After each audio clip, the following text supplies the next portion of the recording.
चलिए, एक्ट का क्या नाम है? Sales of good act 1930। हमने अभी तक दो एक्ट पढ़ लिए हैं, दोनों एक्ट का नाम और ईयर बताइए। इंडियन कॉन्ट्रैक्ट एक्ट 1872 और दूसरा इंडियन पार्टनरशिप एक्ट 1932। अब क्या आया है? Sales of good act 1930। अब देखो, जैसे ईयर ये 1930 पहली बार सुनते हैं तो ऐसा लगता है कि जब 1930 से पहले सामान बिकता होगा तो उस समय कौन सा एक्ट लगा होगा। नहीं, आप मान के चलिए 1930 में ये एक्ट आया तो क्या उससे पहले सामान सेल नहीं होते थे? उस समय डिस्प्यूट होंगे तो फिर कौन कौन उसे देखता था 1930 के पहले? तो उन्होंने कहा इंडियन कॉन्ट्रैक्ट एक्ट देखता। क्या कॉन्ट्रैक्ट एक्ट में हमने कोई एग्जांपल नहीं पढ़ा सेल परचेस का? कॉन्ट्रैक्ट एक्ट कब आ गया था? 1872 में। और सेल्स ऑफ गुड एक्ट कब आया? 1930 में। तो पहले कॉन्ट्रैक्ट एक्ट का पार्ट था सेल्स ऑफ गुड एक्ट। फिर जब इसमें सेल और परचेज की ट्रांजैक्शन बढ़ने लगी, कॉम्प्लेक्सिटी आने लगी, तो उन्होंने कहा कॉन्ट्रैक्ट एक्ट को अलग कर देते हैं और सेल्स ऑफ गुड एक्ट को अलग कर देते हैं। जैसे ऐसे मान के चले कि अभी आप बच्चे हो तो क्या आपके पेरेंट्स आपको अलग कर रहे हैं?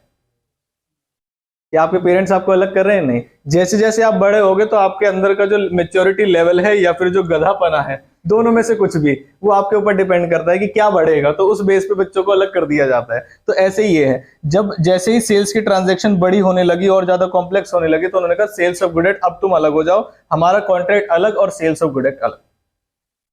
क्या ये बात समझ में आई? अब जिसने पहले कॉन्ट्रैक्ट एक्ट पढ़ा हुआ है या थोड़ी बहुत नॉलेज है कि कॉन्ट्रैक्ट एक्ट में होता क्या है, कॉन्ट्रैक्ट क्या होता है, उसके लिए सेल्स ऑफ गुड एक्ट होता है आसान पढ़ना। लेकिन अगर पहले आप सेल्स ऑफ गुड एक्ट पढ़ लो तो फिर परेशानी। अगली बात समझ में? तो पहले क्या पढ़ना चाहिए? जिस चीज से निकला है अगर हमने वही चीज पढ़ ली तो क्या ये हमारे लिए छोटी मोटी चीज नहीं हो जाएगी? होगी। अब जैसे मान लीजिए ये कौन है? बायर। और ये कौन है? सेलर। अब इसकी डेफिनेशन बताई सेल्स ऑफ गुड एक्ट ने। हमने क्या कॉन्ट्रैक्ट एक्ट में बहुत सारे सेक्शंस पढ़े थे? इसमें आप मान के चलिए कि मैं 5 से ज्यादा सेक्शन नहीं बताऊंगा आपको, बस उतने ही कोट करने और उतने ही लिख के आने। तो इसमें सेक्शन लर्न करने वाली टेंशन नहीं है कॉन्ट्रैक्ट एक्ट की जैसी। मेरा दूसरा सवाल, क्या सेक्शन लर्न करना कंपलसरी होता है? यस, बात खत्म। आगे यूट्यूब वाले भाई साहब कहा है ये मना करना मतलब क्या है कि क्या सेक्शन कोड करना कंपलसरी होता है? अगर मना कर रहे हो तो पास होना भी कंपलसरी नहीं होता है। ठीक है। अब देखो, बायर की डेफिनेशन पढ़ाता हूं आपको, थोड़ी सी मुश्किल है, हो सकता है कुछ बच्चे चक्कर खा के भी गिर जाएं। देखिए बायर की definition, a person who buys, जो खरीदता है। नहीं अभी नहीं, और agrees to buy, agrees to buy the goods. और डेफिनेशन खत्म। चक्कर आ गया ना? Very good. किसकी डेफिनेशन थी? बायर की। कि वो बायर उसको बोलेंगे जिसने या तो गुड्स खरीद लिए हैं या फिर एग्री कर लिया है कि खरीद लेंगे। ये दोनों ही पर्सन कौन होंगे? बायर। अब मैं कहता हूं, देखो जादू देखो, आज एक क्लास में मैंने लिखा है यहां सेलर। क्या किसी ने कॉन्ट्रैक्ट एक्ट पहले पढ़ा हुआ है? हाँ, आप लोगों ने पढ़ा हुआ है कॉन्ट्रैक्ट एक्ट। यस। क्या सेल्स ऑफ गुड एक्ट पहले पढ़ा हुआ है? नहीं। लेकिन आप इसकी डेफिनेशन लिखवा दोगे मेरे से। देखो एक तो आराम, अरे भाई लिखना है, अ पर्सन हु सेल्स और एग्रीज टू सेल्स। ईगर का मतलब होता है विलिंग, है ना? Agrees to sell the goods. ये हो गई सेलर की डेफिनेशन। क्या मुश्किल लगी आपको? बहुत ज्यादा। वो कह रहा घर चलते हैं, नरे नालायक।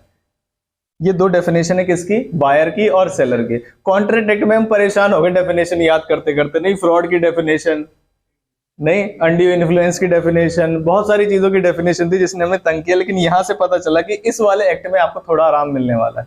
क्या ये बात समझ में आई? तो हमने पहले दो चीजें समझ ली। सेल्स ऑफ गुड एक्ट में एक तो बायर होता है और एक सेलर होता है। तीसरी चीज क्या होती है? गुड्स। भाई एक तो सेलर है वो बेचेगा और जो बायर है वो खरीदेगा। क्या बेचेगा और क्या खरीदेगा? गुड्स खरीदेगा। तो पहले हमने बायर की डेफिनेशन पढ़ी, फिर सेलर की डेफिनेशन पढ़ी। अब किसकी डेफिनेशन पढ़नी है? गुड्स की। जितनी आसान बायर और सेलर की डेफिनेशन है, ऐसा कुछ नहीं है गुड्स की डेफिनेशन में, वो तरीके से बताई गई। आगे बात समझ में? अब एक एक लाइन पढ़नी है आपको, ठीक है, ये स्टडी मैट में बहुत अच्छे तरीके से प्रेजेंट किया हुआ, तो इसने हमने वहीं से ले लिया। ये गुड्स का मतलब क्या है? गुड्स मीन्स क्या? Every kind of movable property. तो बताओ आपने इससे क्या कंक्लूजन निकाला कि जब गुड्स की डेफिनेशन बता रहे थे तो सबसे पहले एक चीज को निकाल के बाहर फेंक दिया, इमूवेबल प्रॉपर्टी को। इसका मतलब सेल्स ऑफ गुड एक्ट में लैंड परचेज का कोई भी एग्जांपल आप नहीं लिख सकते। रीजन बीइंग क्योंकि वो कैसी है? Immovable property. क्या ये बात समझ में है? तो मैं यहां पर लिखूं या ना लिखूं बताइए? तो मैंने यहां पर लिख दिया इमूवेबल प्रॉपर्टी और उसके आगे लगा दिया क्रॉस। कि जैसे ही वो डेफिनेशन बताने लगे, उन्होंने बोला नहीं कि इनमें कौन कौन सी, क्या मैंने ये लिखा है कि इसमें कौन कौन सी चीजें नहीं आती हैं? क्या अभी मैंने ये लिखा है कि कौन कौन सी चीजें नहीं आती? नहीं, अभी तो बस बताना शुरू किया है, अपने आप समझ जाना। ये आगे बात समझ। अब दूसरा, अदर देन का मतलब क्या है? अदर देन का मतलब कि गुड्स का मीनिंग तो ये है, लेकिन इसमें ये चीजें आती हैं या नहीं आती हैं? आती है।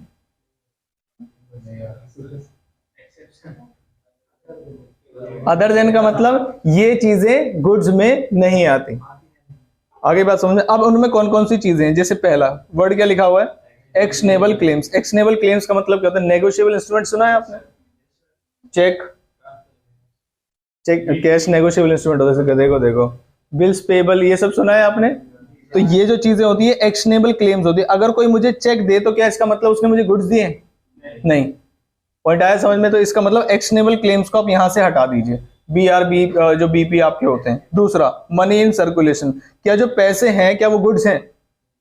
जैसे मान लीजिए आपने कहा कि ये लो सर 2000 रुपए, मैंने कहा ठीक है, कह रहा मैंने आपको गुड्स दे दी, तो क्या ये गुड्स है? नहीं। तो दो चीजें हैं, एक तो नेगोशिएबल इंस्ट्रूमेंट नहीं आते हैं और पैसे नहीं आते गुड्स में। तो यहां तक जब हम डेफिनेशन में पहुंचे तो गुड्स क्या होती है ये तो हमें पता नहीं चल पाया, लेकिन हमें ये जरूर पता चल गया कि गुड्स क्या क्या चीजें नहीं होती है। पहली लाइन में किसको बाहर निकाल दिया? इमूवेबल प्रॉपर्टी को। दूसरी लाइन में किसको बाहर निकाल दिया? एक्शनेबल क्लेम्स और मनी इन सर्कुलेशन। क्या जब मैं डेफिनेशन लिख रहा हूँ तो क्या इमूवेबल प्रॉपर्टी वर्ड कभी आएगा? नहीं आएगा। Every kind of movable property other than actionable claims और मनी इन सर्कुलेशन। क्या ये पॉइंट क्लियर है यहां तक? आगे चले हम। ऑल्सो इंक्लूड्स का मतलब कि सभी मूवेबल प्रॉपर्टी में आते हैं, लेकिन कुछ चीजों को अलग से बताया गया है। तो बताओ अलग से बताने की क्या जरूरत है? जब आपने एक बार बोल दिया कि मूवेबल प्रॉपर्टी सारी आती हैं, तो दो ही केस हो सकते हैं, या तो कुछ चीजों को लेकर डिस्प्यूट हो, या तो कुछ चीजें ऐसी है कि माइंड में जाए तो आपको लगे कि हाँ यार डिस्प्यूट है, तब तो समझ में आए, अदरवाइज नहीं।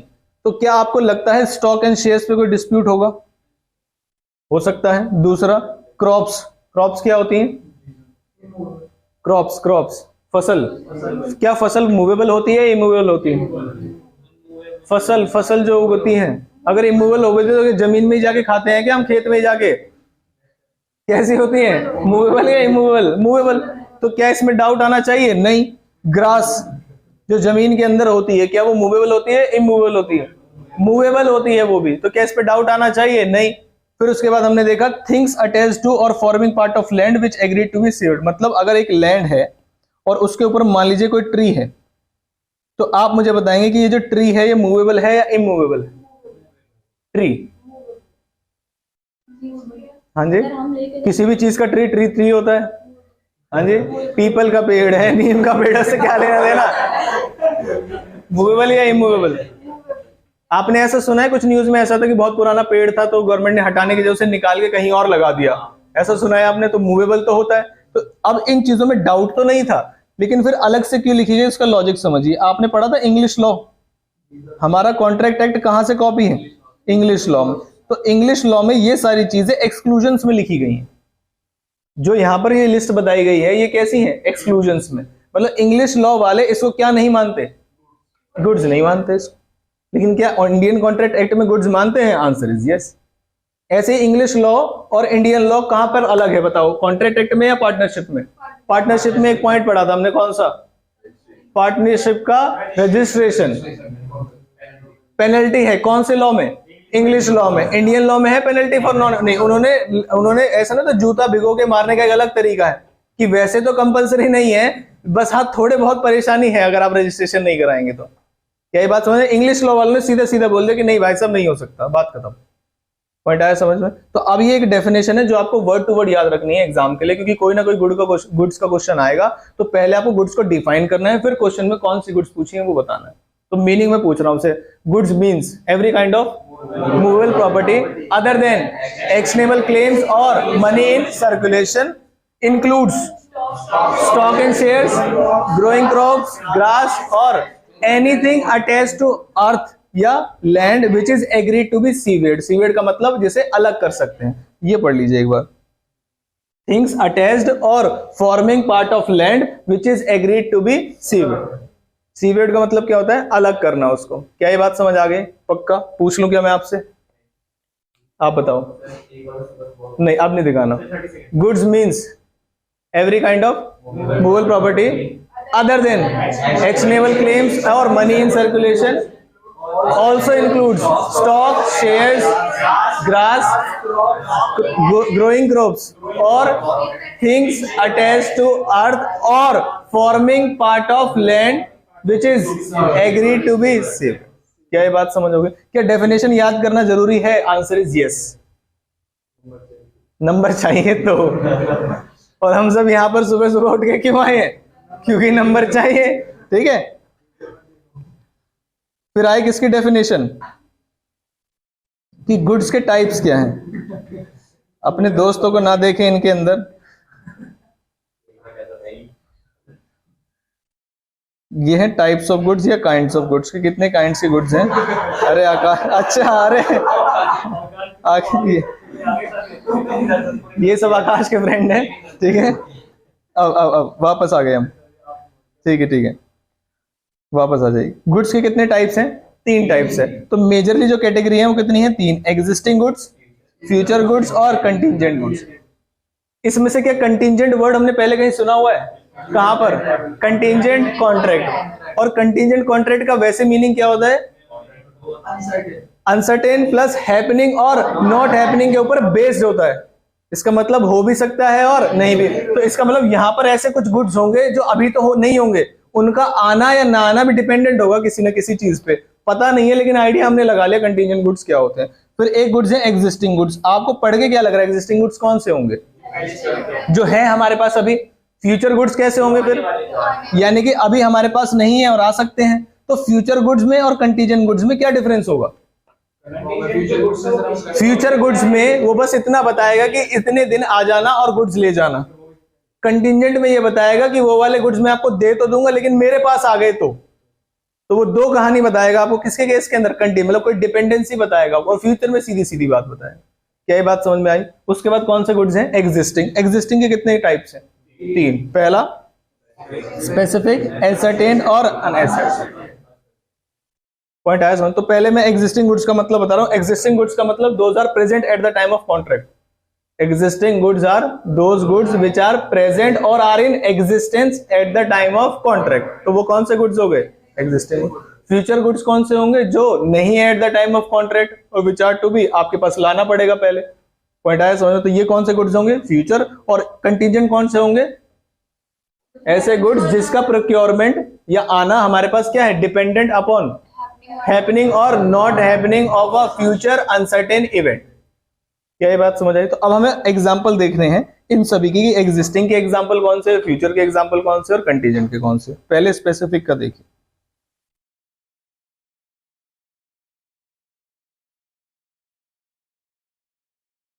स्पेसिफिक गुड्स का मतलब उसकी कोई स्पेशल आइडेंटिटी और फीचर है जिसे एक ही गुड को आप उसे आइडेंटिफाई कर सकते हो एक सिंगल चीज को। जैसे कि क्या इसमें आप डॉग शॉप में गए हो तो क्या इसमें कोई कंफ्यूजन है?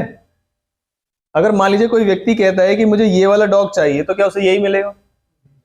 क्या ये स्पेसिफिक है? इसके अलग फीचर, क्वालिटी, सारी चीजें अलग हैं। अगर कोई कहता है मुझे ये चाहिए, जैसे मैं अगर किसी से कह दूं मुझे उदास लोग ज्यादा पसंद है तो मैं ऐसे गुड्स लूंगा। ये उदास ही रखते हैं। नहीं, और कोई उदास दिख रहा है आपको इसमें? वोडाफोन वाला कहाँ है इसमें? इधर।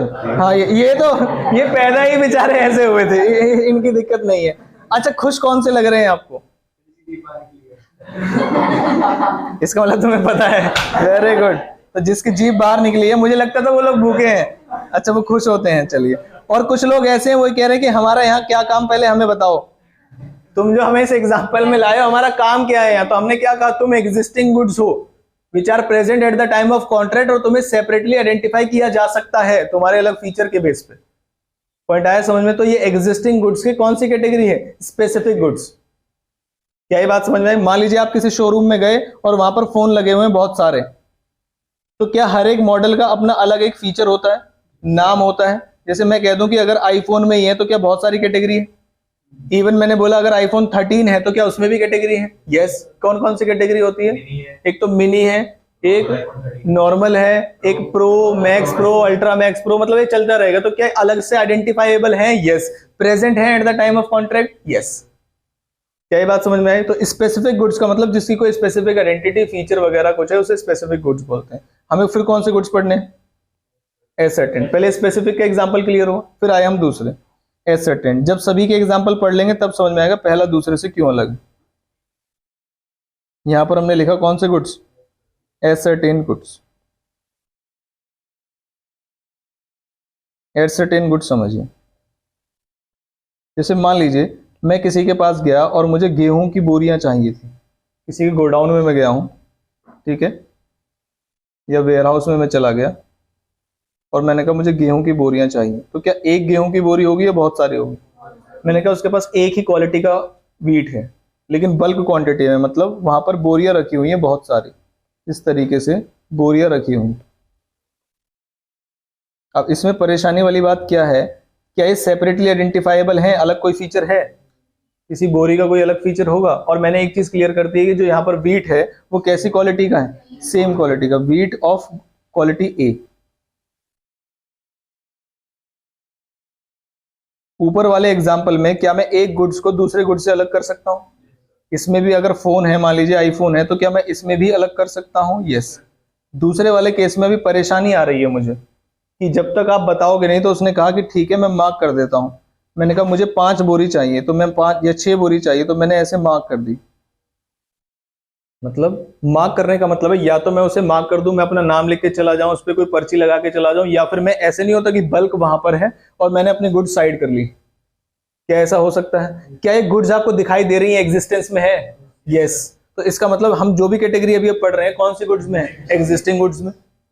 पॉइंट आया समझ? तो ये एग्जिस्टिंग गुड्स हैं। और कैसी गुड्स हैं? एसर्टेन्ड। एसर्टेन्ड का मतलब क्या होता है? एक बल्क क्वांटिटी में से जब आप कुछ गुड्स को स्पेसिफाई या मार्क कर लेते हो उसे कौन से गुड्स बोलेंगे? एसर्टेन्ड गुड्स। क्या ये क्लियर है? क्या ऊपर और इसमें डिफरेंस है या नहीं बताइए? इस वाले में और इस वाले में डिफरेंस है? यस। तो अब आप मुझे बताएंगे कि अनएसर्टेन गुड्स क्या होंगे? मैं नहीं बताऊंगा। जो ऊपर वाले हैं, जो बल्क क्वांटिटी में है और आइडेंटिफाई किए हैं या नहीं किए हैं? ऊपर वाले एग्जांपल में क्या मैंने मार्क कर दिया था? गुड्स पता है आपको आपके वाले कौन से है? बस इस वाले में क्या करना है? मुझे मार्क नहीं करना है, बस बात खत्म। तो अनएसर्टेन्ड हो जाएंगे गुड्स को। आप ऐसे ही छोड़ दीजिए। और आपने बोला कि इसके पास 100 बोरियां गेहूं पड़ा हुआ और मैंने उससे एग्रीमेंट किया है कि कितनी बोरी मुझे चाहिए, तो मैंने कहा 6 बोरी चाहिए। क्या आपको मार्क दिख रहा है? इसे बोलेंगे अनमार्क्ड। मार्क नहीं किया है मतलब अभी जो गुड्स हैं वो आपके बल्क क्वांटिटी में ही बिलोंग कर रहे हैं, अभी आपने सेपरेटली आइडेंटिफाई नहीं किया है। क्या ऊपर वाले में आपने आइडेंटिफाई कर लिया है? यस। तो इसमें आपने किया है सेपरेटली आइडेंटिफाइड। तीनों एग्जाम्पल में डिफरेंस है या नहीं? जल्दी से बताइए। टाइप्स ऑफ गुड्स पहचानना इसलिए इंपॉर्टेंट है क्योंकि उसका सेल का प्रोविजन सभी का अलग है कि कब किस गुड्स की सेल मान ली जाएगी कंप्लीट हो गई आगे जाके ट्रांसफर ऑफ ओनरशिप में। तो इसलिए टाइप्स ऑफ गुड्स इसमें क्या है? क्या ये सेपरेटली आइडेंटिफाइबल है? Separately identified, separately not identified. मतलब अभी कहां बिलोंग कर रहे हैं? ये बिलोंग टू बल्क। क्या ऊपर वाले भी बल्क को बिलोंग कर रहे हैं? सोच लीजिए। आप भी बोलेंगे कि अभी भी वो बल्क को ही बिलोंग कर रहे हैं लेकिन सेपरेटली आइडेंटिफाई है। तो ये भी बिलोंगिंग टू बल्क क्वांटिटी है लेकिन सेपरेटली आइडेंटिफाई। ऐसे ही हम एग्जांपल शुगर का भी कर सकते हैं, चीनी की बोरियां भी हो सकती हैं, चावल की बोरियां भी हो सकती है, लेकिन ध्यान रखना क्वालिटी क्या होनी चाहिए? सेम। तब आप इस एग्जांपल में डाल सकते हैं कि सेम टाइप की गुड्स अगर बल्क क्वांटिटी में है और आप उसमें से अपने गुड्स अलग कर लेते हैं तो वो कौन सी गुड्स हो जाएंगे? एसर्टेन। और आप बल्क में रहने देते हैं तो वो कौन सी गुड्स हो जाएंगे? अनएसर्टेन। जैसे मान लीजिए कि 12th क्लास में बहुत बच्चे इस साल पढ़े, कुछ बच्चे सिलेक्ट हो गए और वो आगे प्रोफेशनल कोर्स कर रहे हैं, तो बताओ कैसे गुड्स माने जाएं उसको, एसर्टेन या अनएसर्टेन? Ascertain goods. जब तक वो 12th में थे तब तक क्या थे वो? अनएसर्टेन। जब तक भीड़ का पार्ट है तब तक क्या है? अनएसर्टेन गुड्स। और जब बाहर निकल गए मतलब कहीं अलग आ गए तो एसर्टेन गुड्स। क्या ये बात समझ में आई? पक्का। उसके बाद नेक्स्ट गुड्स कौन से? एग्जिस्टिंग क्लियर हुए। एग्जिस्टिंग का मतलब which are in existence at the time of contract of sale. जिस समय कॉन्ट्रैक्ट बन रहा है उस समय एग्जिस्टेंस में है। क्या ये तीनों एग्जांपल में गुड्स एग्जिस्टेंस में है? यस। लेकिन क्या तीनों आपस में अलग हैं? यस। पहला कौन सा था? स्पेसिफिक। स्पेसिफिक का मतलब जिसका कोई स्पेसिफिक फीचर हो, क्वालिटी हो, जिसे आप सेपरेटली आइडेंटिफाई कर सकते हैं। दिख रहा है वो आपको। इसमें आप सेपरेटली आइडेंटिफाई नहीं कर सकते तो पहले आपको करना पड़ेगा एक बल्क क्वांटिटी में से, तब हम मानेंगे इसको कैसे गुड्स? Ascertain goods. और जब आपने कुछ नहीं किया और वो बल्क को ही बिलोंग कर रहे हैं तो वो कैसे होंगे? अनएसर्टेन गुड्स। क्या ये क्लियर है बात? पक्का। नेक्स्ट कौन से हैं? फ्यूचर गुड्स और कंटिंजेंट गुड्स। अब समझिए,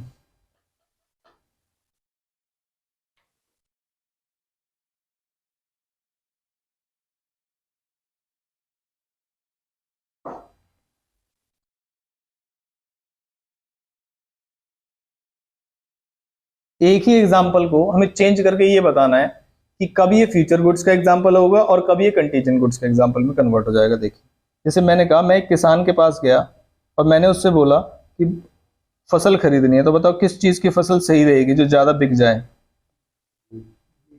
वीट? वीट नहीं,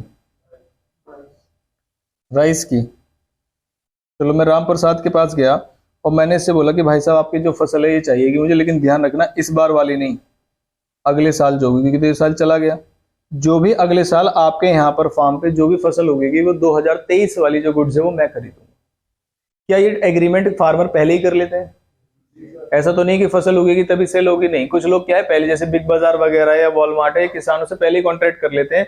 ऐसे थोड़ी होता है कि बिग बाजार में बोलेंगे कि नहीं नहीं अभी राम प्रसाद से बात चल रही है, आज जो चीनी की या गेहूं की कट्टा नहीं है आपके पास। आप कभी शॉप में जाओ या कभी मॉल में जाओ तो क्या वो ऐसे बोलते हैं कि आज क्वांटिटी नहीं है हमारे पास, या किसान ने किसी और को बेच दी है? कि आपको हर टाइम क्वांटिटी अवेलेबल मिलेगी? यस। और अवेलेबल कब मिलती है? जब उसने पहले से कॉन्ट्रैक्ट किया हुआ है। क्या ये बात समझ आई? तो मान लीजिए अभी की आज क्या डेट है बताओ? 22 अगस्त 2022। 22 अगस्त को इस दुनिया में एक और नालायक का जन्म हुआ जिसका नाम क्या है? ठीक है। अब केशव कॉन्ट्रैक्ट करने गया है कि मैं खरीदूंगा 2023 में आपके यहां पर जितनी भी फसल होगी, और कौन सी डेट को खरीदूंगा? 22 अगस्त 2023। क्या अभी गुड्स हैं? सवाल ये है, क्या गुड्स अभी हैं? नहीं। क्या उसका आना किसी चीज पे कंटीजेंट है? वो बहुत सारी चीजों पे होगा। राम प्रसाद रहे या ना रहे, बारिश हो या ना हो, सिंचाई ढंग से कर पाए या ना कर पाए, बीज ढंग से डले या ना डले, बहुत सारी चीजें हो सकती हैं। लेकिन क्या मेरे एग्जाम्पल में मैंने ऐसा कुछ बोला है? क्या मेरे एग्जाम्पल में मैंने ऐसा कुछ बोला है? नहीं। इसका मतलब क्या है? कैसा गुड्स हो गए? Future goods. इसी एग्जाम्पल में बताओ क्या कंडीशन लगा दूं तो ये कंटीजेंट बन जाएगा? इसका मतलब अगर राम प्रसाद ने मुझसे पहले ही कह दिया कि भाई साहब अगर बारिश होगी और फसल उगी ढंग से तो मैं आपको दूंगा, अदरवाइज नहीं दूंगा, तो क्या ये कंटीजेंट गुड्स हो जाएंगे? Answer is yes. क्या अभी उसने कुछ बोला है? नहीं। तो ये कैसे गुड्स हैं? Future goods. क्या ये बात समझ आए?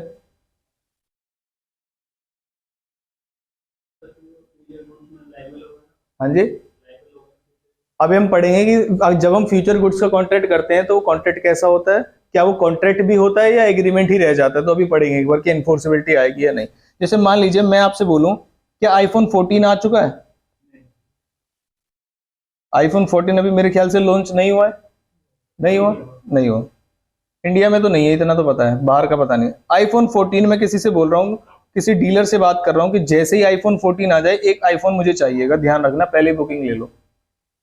क्या ये फ्यूचर गुड्स है या कंटीजेंट गुड्स है, एग्जिस्टिंग गुड्स है? अभी तक फ्यूचर गुड्स है। उस डीलर ने मुझे ये कहा कि भाई साहब ये चीज जो है ना डिपेंडेंट है कि मेरा दुबई में एक डिस्ट्रीब्यूटर है, अगर उसके पास कोई स्टॉक अवेलेबल हुआ, अगर उसके पास कोई स्टॉक अवेलेबल हुआ तो मैं आपको दूंगा। अब ये कैसे गुड्स बन गए? कंटीजेंट। कहानी में जहां आपने कंडीशन लगा दी वो कैसे गुड्स बन जाएंगे? Contingent goods. क्या ये बात समझ आई? ठीक। आप मुझे एक एग्जांपल दीजिए फ्यूचर गुड्स में और कंटीजेंट गुड्स का। क्योंकि हम कॉन्ट्रैक्ट बहुत सारे पढ़ चुके हैं। फ्यूचर गुड्स का एक एग्जांपल और कंटीजेंट गुड्स का एक एग्जांपल बताइए। बहुत सारे हो सकते हैं, नहीं अब बताए कौन, टेंशन ये है। हाँ गुड्स बताने, गुड्स। हाँ हाँ जी। हाँ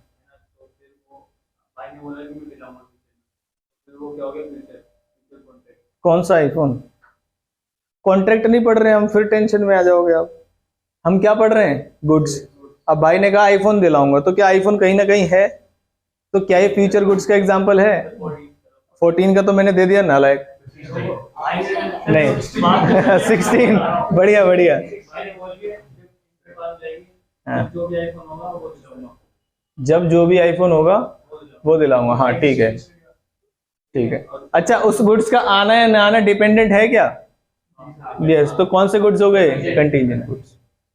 आगे बात समझ में? ठीक। फ्यूचर गुड्स का कोई और एग्जांपल? हाँ हाँ हाँ, तो गुड्स का एग्जांपल देना है। उसमें शिप से गुड्स आ रहे थे, अब आपको सेल्स ऑफ गुड्स में ये बताना है कि कौन से गुड्स। नहीं ये बात समझ में? आप कह रहे थे शिप से आना है गुड्स, कौन से गुड्स है?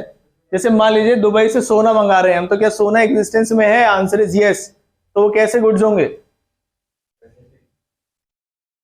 क्या वो फ्यूचर गुड्स होंगे? नहीं, सोना एग्जिस्टेंस में है तो वो कैसे गुड्स हैं? Existing goods.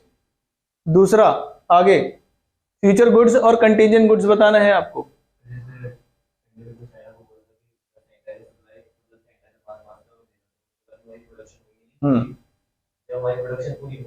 तब हम आपको सप्लाई कर देंगे। तो क्या कंडीशन लगाई है? Future goods. हाँ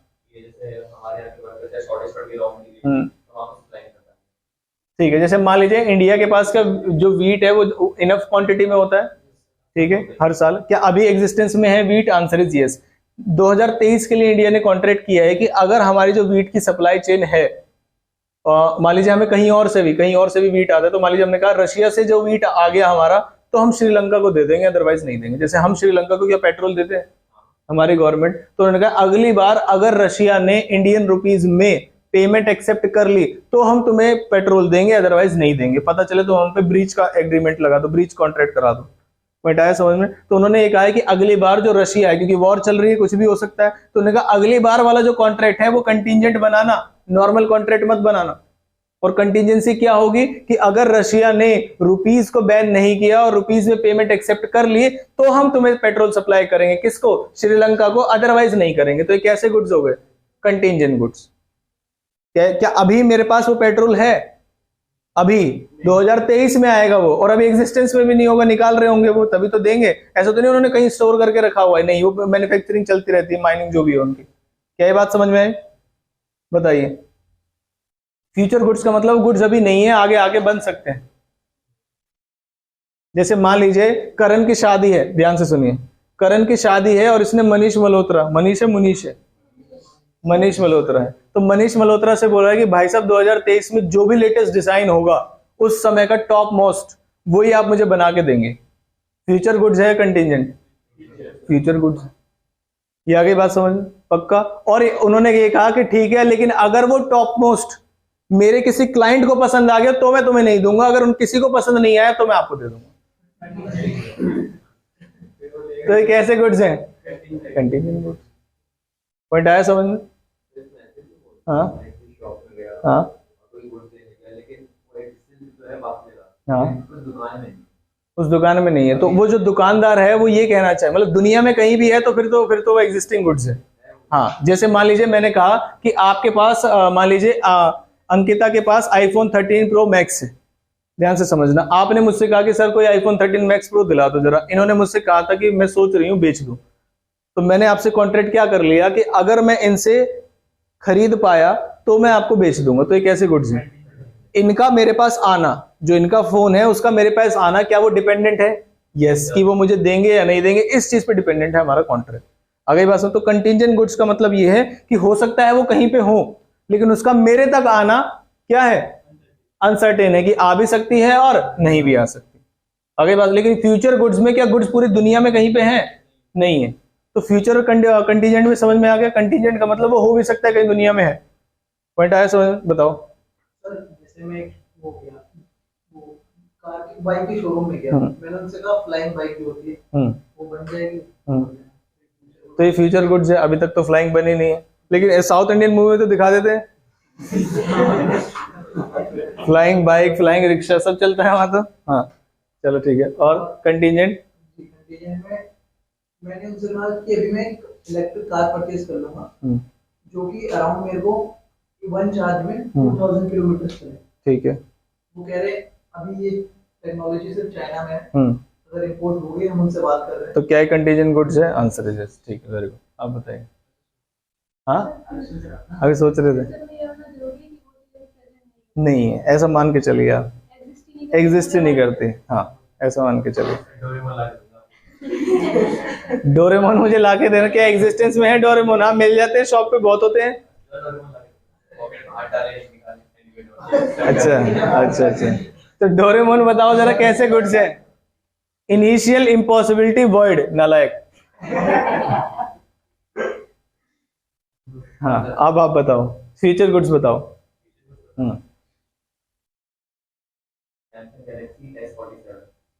ये क्या होता है? अच्छा 44 तक आया है, ठीक है। तो आप ये कह रहे हो 47 दे दोगे?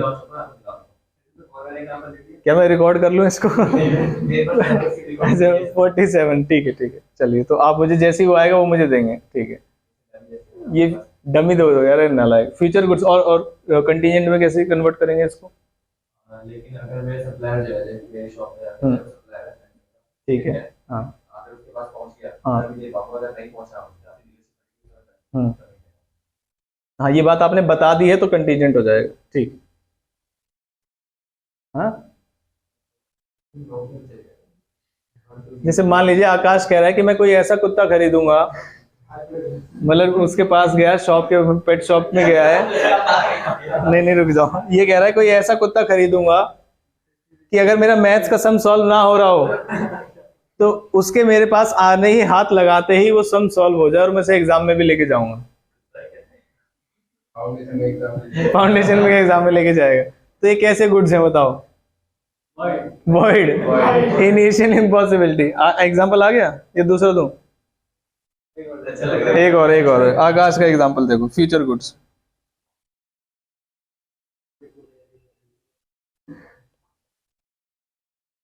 ये कौन है बताओ? मलूक नहीं यार, आकाश है। हाँ इधर कौन सा वाला डबल है? पहले वाला या बीच वाला? पहला वाला डबल है। इससे क्या हो जाता है? तो इसीलिए तुम शाहरुख खान की तरह कर रहे हो इधर। सुनो आकाश ये कह रहा है कि मुझे कोई ऐसे गुड्स चाहिए जो आगे आने वाली डॉग की ब्रीड को मैं चेंज कर सकूं जब मर्जी। क्या ऐसा पॉसिबल है? ये लेकिन फ्यूचर गुड्स में ये कह रहा है कि मैं ऐसी साइकिल जरूर खरीदूंगा जो साइकिल कैलोरीज बताती हूँ कि कितनी कैलोरीज बर्न हो गई है। साइकिल में तो शायद नहीं आया अभी, या आ गया है? अभी नहीं आया जितना मैं जानता हूँ। तो साइकिल में उन्होंने कहा ऐसी साइकिल में खरीदूंगा जिसमें कोई मीटर होगा जो वो शो करेगा कि मेरी बॉडी में कितनी कैलोरीज हैं और कितनी कैलोरीज बर्न हो गई है, कितनी बाकी है। तो क्या ऐसी अभी साइकिल है? नहीं। इसने मैन्युफैक्चरर से बोला कि ऐसी साइकिल बनाओ मेरे लिए, और वो मैन्युफैक्चरर जो है एग्री कर गया कि ठीक है हम तुम्हारे लिए ऐसी साइकिल बना देंगे। तो ये कैसे गुड्स हुए? Future goods. हाँ जी, हाउस को छोड़ ही दो। वैसे चाइना के हिसाब से तो वो मूवेबल है, कहीं भी उठा के इधर ले जाते हैं। वो इंडिया में आज तक अभी तक मैंने देखा नहीं है। नहीं छोड़ दो, हाउस छोड़ दो। नहीं हाउस नहीं।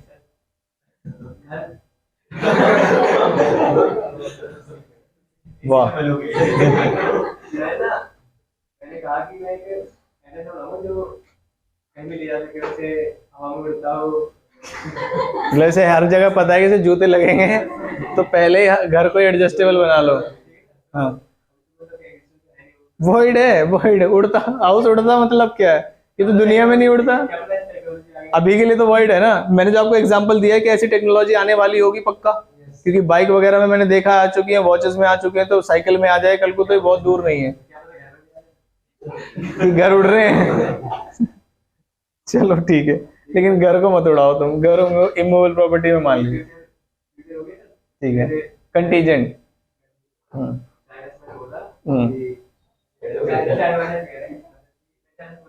पहले डिसाइड कर लो कि चाइना वाला कह रहे हैं कि तुम कह रहे हो। हाँ चलो ठीक है, आप बताओ भाई फ्यूचर गुड्स का एग्जांपल।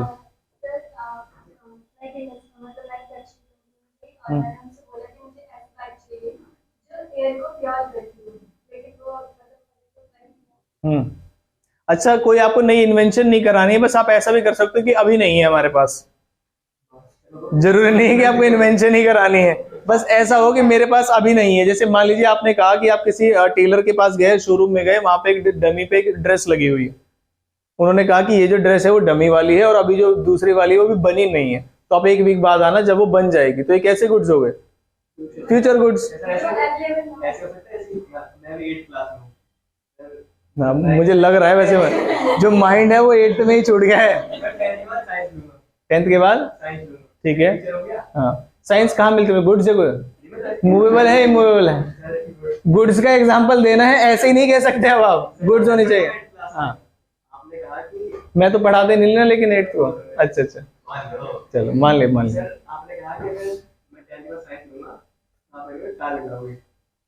ठीक है, तो फ्यूचर कैसे? कौन सी कार दिलाऊंगा जो दुनिया में है या नहीं है? नहीं है। अच्छा, आगे?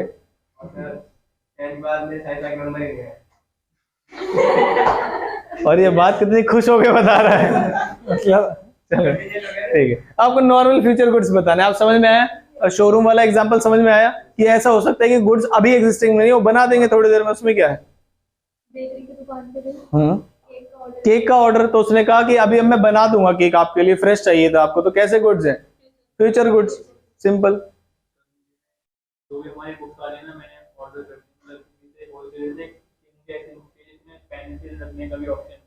ठीक है, फ्यूचर गुड्स हो गए, ठीक है। उसने कहा अगर वो बोल रहा है कि हाँ बना देंगे तो ये फ्यूचर गुड्स है।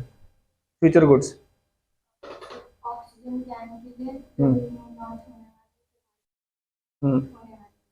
हुए नहीं है, ठीक है, तो ये फ्यूचर गुड्स में आ जाएंगे। ठीक है, आप बताइए।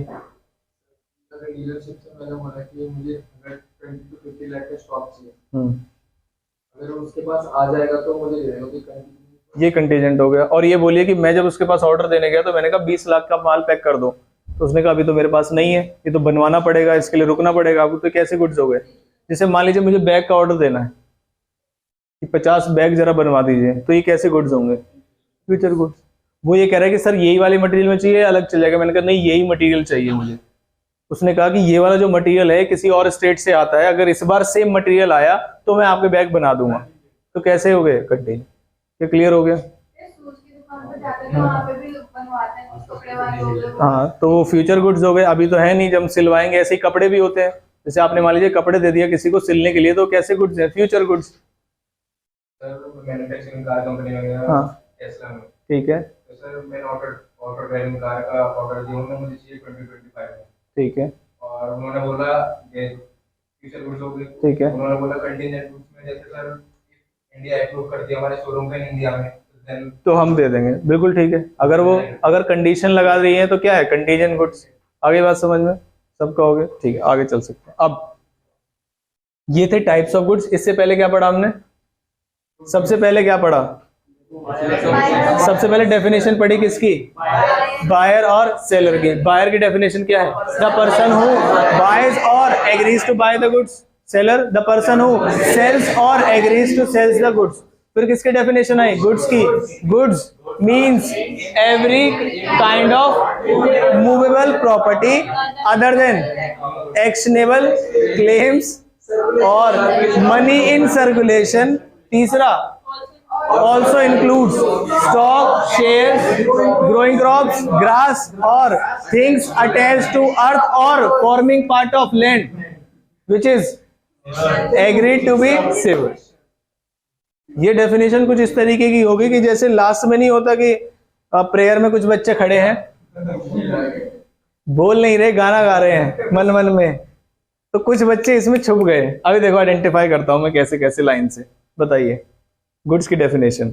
Goods means all type of movable property other than ex-nihilo claim, money in circulation.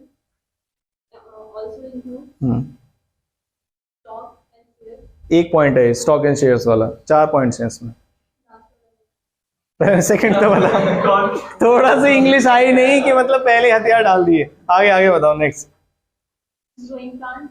Growing plants, very good. Crops, अभी गुड्स की डेफिनेशन ही बदल देंगे, नहीं आगे। Growing crops.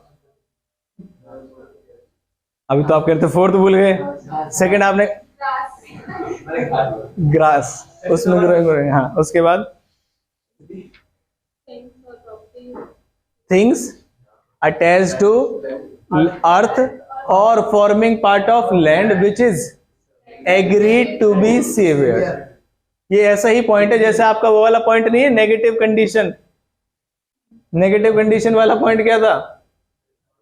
Offer must not contain any term the non compliance of which amounts to acceptance. अब ये point बताओ आज वाला गुड्स की definition. Very good.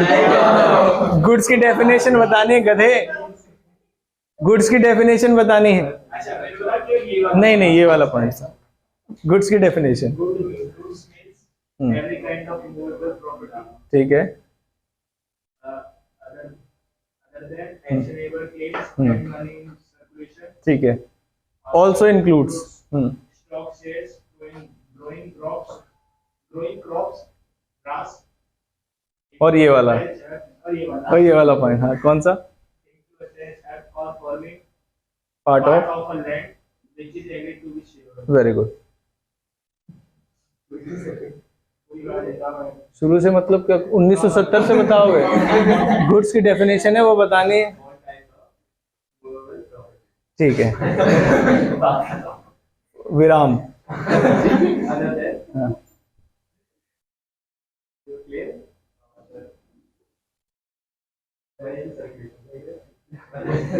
also include stock and shares, ठीक, ये एक पॉइंट, ठीक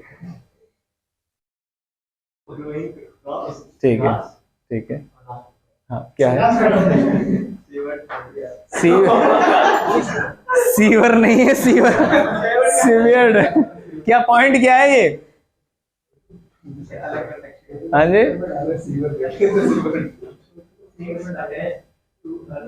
forming part of land. Simple है, देखो थिंग्स अटैच टू अर्थ जो जुड़ी हुई है, फॉर्मिंग पार्ट ऑफ लैंड जो लैंड का ही फॉर्म पार्ट करती है, जिसे एग्री टू बी सर्व्ड। बस 3 ही पॉइंट्स है, थिंग्स अटैच टू अर्थ और forming part of land which is agreed to be severed, मतलब अलग कर देंगे उसको, ठीक है।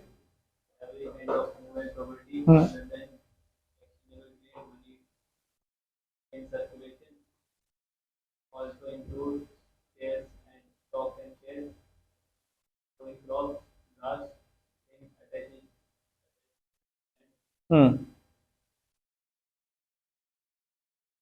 और फोर्थ वाला पॉइंट क्या है? हाँ जी, थिंग्स अटैच टू अर्थ और forming part of land which is agreed to be severed. जल्दी जल्दी बताना है।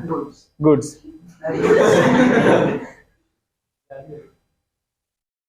Good means everything which is movable property. Very good.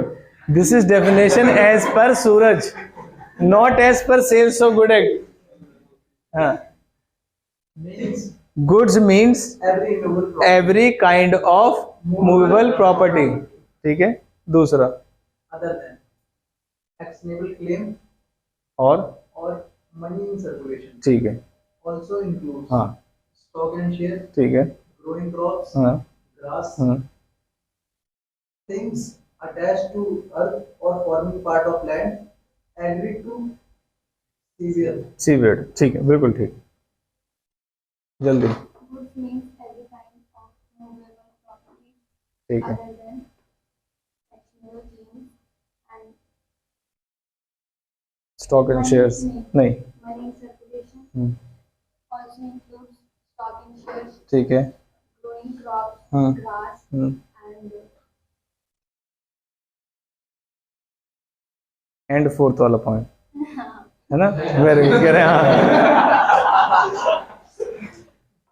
Things attach to earth और part of land which is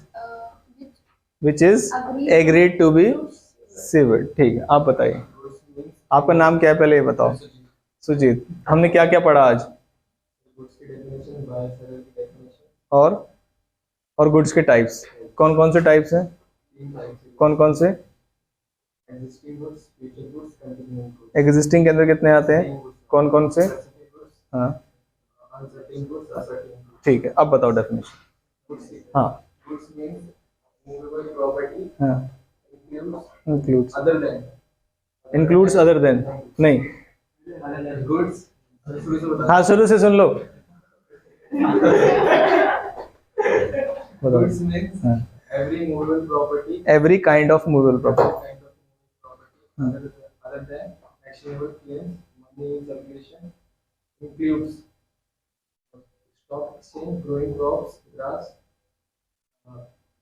things things attached to earth, forming part to attached to earth, forming part of land forming part of land, which is agreed to be severed. ठीक, करण बताएंगे आज। बताओ करण अर्जुन कब आएंगे? क्या पढ़ रहे हैं हम? सेल्स ऑफ एक्ट, क्योंकि गुड्स तो ये बता ही रहे हैं। सेल्स ऑफ गुड एक्ट, चलो ठीक है, अब बताओ डेफिनेशन। हाँ, कई बार बच्चे क्या होते हैं ना, दूसरे की सुन रहे हैं, उन्हें पता है उनका नंबर आने वाला है, तो मन में रट के बैठे, बिल्कुल पूछ लो बस। और अगर किसी दूसरे बच्चे से पूछ लो तो टेंशन आ जाएगी, दोबारा रटना पड़ेगा। हाँ,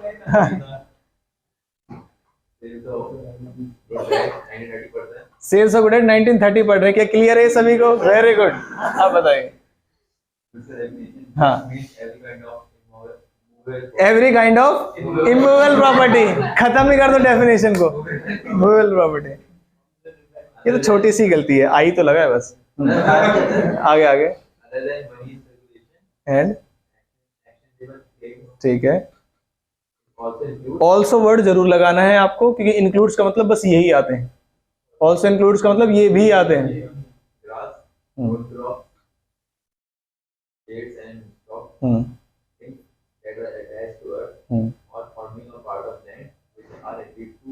वेरी गुड, नहीं और सुनाओ। डेफिनेशन ही सुनाओगे ना गुड्स की। हाँ, Every kind of movable property other other than actionable claim, ठीक है, money in circulation, also include stock and share, growing crop, ठीक है, grass, hmm, and things attached to earth or forming to land, part of land to part of land, which is agreed to be severed, अलग कर सकते हैं। एक minute, आज किस चीज का टेस्ट था? मैथ्स का। कौन से चैप्टर का? क्या वैसे भूल गए? चलो याद करो तब तक। Yes, every kind of movable property, very good. movable property, or goods. Also, actually number आना था यहाँ, अब वो डायरेक्ट पहुंच गया, तब तो प्रिपरेशन थोड़ी थी। कर लो कर लो, actionable claim, मतलब किसके अंदर है? अदर देन में है, other than other than actionable claims, ठीक है, circulation, money, money in circulation, money in circulation. ठीक है, Also include stocks, shares, ठीक है, growing crops, ठीक है, grass, ठीक है, things to attach plant, earth, machinery, building things to attach things attached to earth और forming part of land which is agreed to be severed. ठीक है, आप बताओ। goods include any kind of movable property other than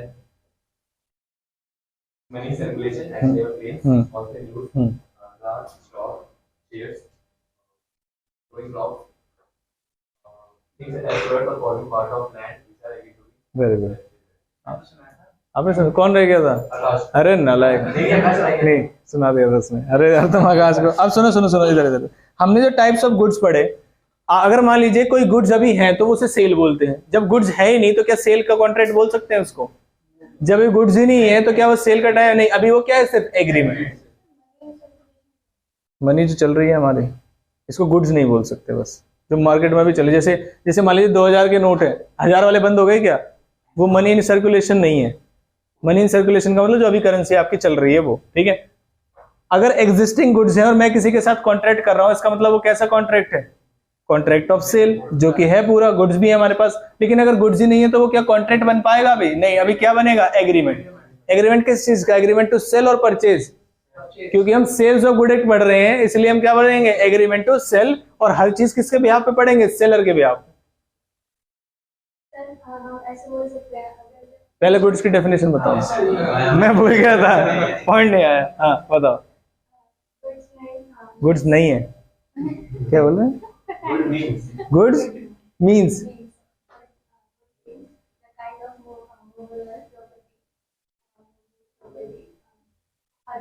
other than claims. आराम से हाँ।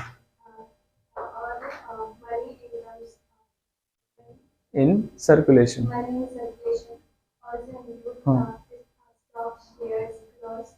Gross net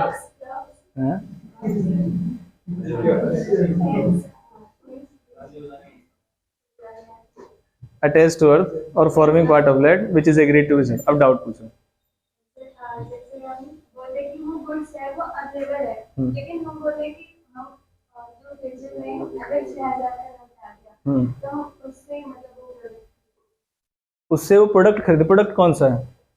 मान लेते हैं कि अगर एप्पल पे है 13 प्रोवाइड ठीक है, और वो अभी अवेलेबल ही है मार्केट में। नहीं है, है।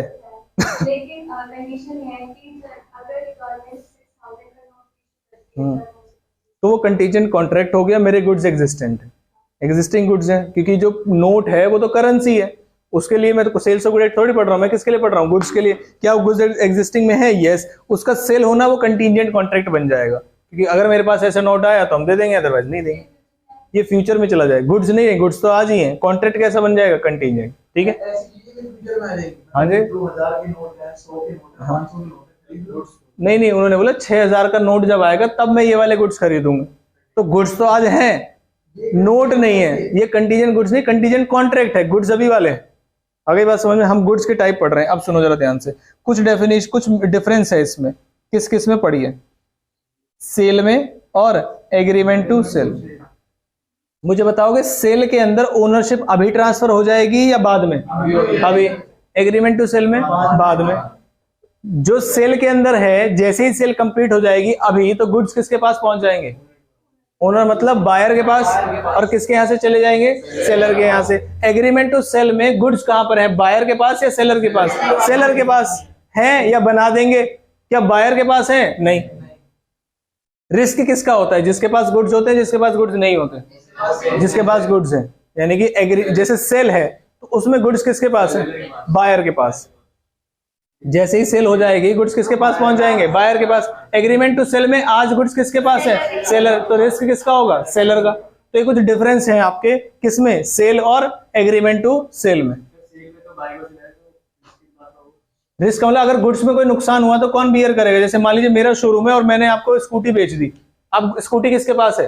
आपके पास। क्या सेल हो चुकी है? Answer is yes. अब तुमने ठोक दी गई, किसका रिस्क? शोरूम वाले इंश्योरेंस देते हैं आपका। अगर आप स्कूटी ठोक देते तो शोरूम वाले का लॉस नहीं, आपका है लॉस। अब इंश्योरेंस नहीं करवा रखा हो तो लॉस किसका है? आप ही का तो है वो लॉस। करवा भी रखा है तो भी आपका ही है, नहीं करा लॉस तो हुआ है ना आपको। क्या ये पॉइंट समझ में आया? लेकिन एग्रीमेंट टू सेल में मैंने आपको कहा कि मैं फोन बना रहा हूं 13 प्रो या 13 तो 14 प्रो मैक्स मैं बना रहा हूं और वो बनाते बनाते खराब हो गया, तो किसका है लॉस? मेरा। मैं कौन? सेलर या बायर? सेलर। पॉइंट आया समझ में? तो ये कुछ पॉइंट्स हैं आपके। इनमें से एक कॉन्ट्रैक्ट एग्जीक्यूटेड है और एक एग्जीक्यूटरी है। एग्जीक्यूटेड कौन सा है? सेल वाला। एग्जीक्यूटरी कौन सा है? एग्रीमेंट टू सेल वाला। तो बहुत सारे डिफरेंस है जो कॉन्ट्रैक्ट के बेस पे हमें ऑलरेडी पता है। जैसे कि पढ़िए, जहां जहां यहां पर प्रॉपर्टी वर्ड आएगा, जहां जहां यहां पर प्रॉपर्टी वर्ड आएगा उसका मतलब होता है, जैसे ट्रांसफर वर्ड के साथ उसे बोलते हैं ओनरशिप। जहां जहां प्रॉपर्टी आ रहा है इसका मतलब क्या है, ओनरशिप। तो उन्होंने कहा सेल के टाइम पे ओनरशिप कब ट्रांसफर होगी, पढ़िए, the property in goods passes to the buyer, कब, इमीडिएटली का मतलब अभी। Property in the goods passes to the buyer on a future date और fulfilment of some condition. Future date कौन से गुड्स के लिए बोल रहा है, फ्यूचर गुड्स के लिए, और फुलफिलमेंट ऑफ सर्टेन कंडीशन वो किसके लिए बोल रहा है, कंटीजेंट गुड्स के लिए। क्या डेफिनेट जो लिखा हुआ है वो समझ में आ रहा है, ये है कंटीजेंट गुड्स।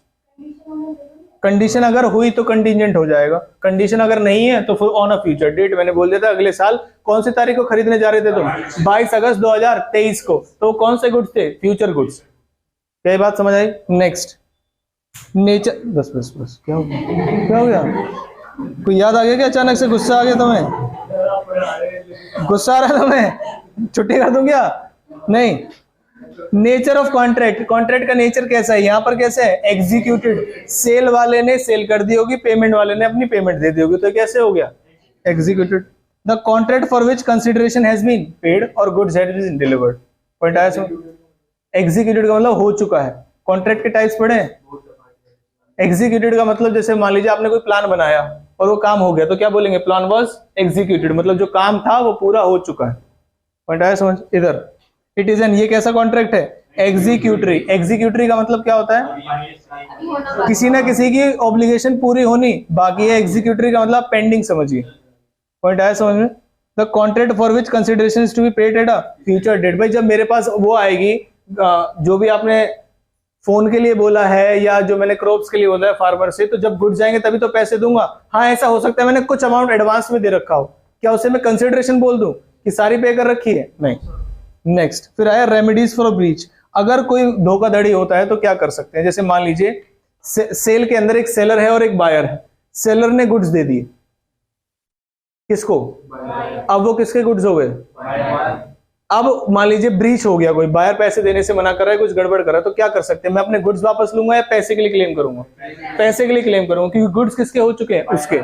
अब मैं जो केस करूंगा वो गुड्स के लिए करूंगा या पैसे के लिए, पैसे के लिए। तो पढ़िए, द सेलर कैन sue का मतलब क्या होता है, केस करना, buyer for the price of the goods because of passing of property there into the buyer. इसका मतलब गुड्स के लिए आप क्या क्लेम कर सकते हैं, नहीं, सिर्फ किसके लिए कर सकते हैं, प्राइस के लिए, पैसे के लिए। इसके लिए क्या आप अपने गुड्स वापस मंगा सकते हैं, गुड्स के लिए भी कर सकते हैं। पढ़िए, the agreed party can sue for the damages only and not for the price. Agreed party का मतलब जैसे सेलर है, क्या उसने बेच दिया है, गुड्स बेच दिए हैं क्या। जैसे मान लीजिए सामने वाली पार्टी ने बोला है कि मैं फ्यूचर डेट पे आके खरीद लूंगा और आज ही मना कर रहा है, एंटीसिपेटरी ब्रीच, आज ही मना कर रहा है कि नहीं खरीदूंगा, तो क्या गुड्स के लिए केस करेगा, नहीं, वो डैमेजेस के लिए केस करेगा। क्यों, क्योंकि गुड्स मेरे पास आई नहीं अभी और ओनरशिप ट्रांसफर नहीं हुई है। जिस केस में ओनरशिप ट्रांसफर हो गई है उसके लिए गुड्स बायर के हो गए, अब मैं उससे प्राइस मांगूंगा।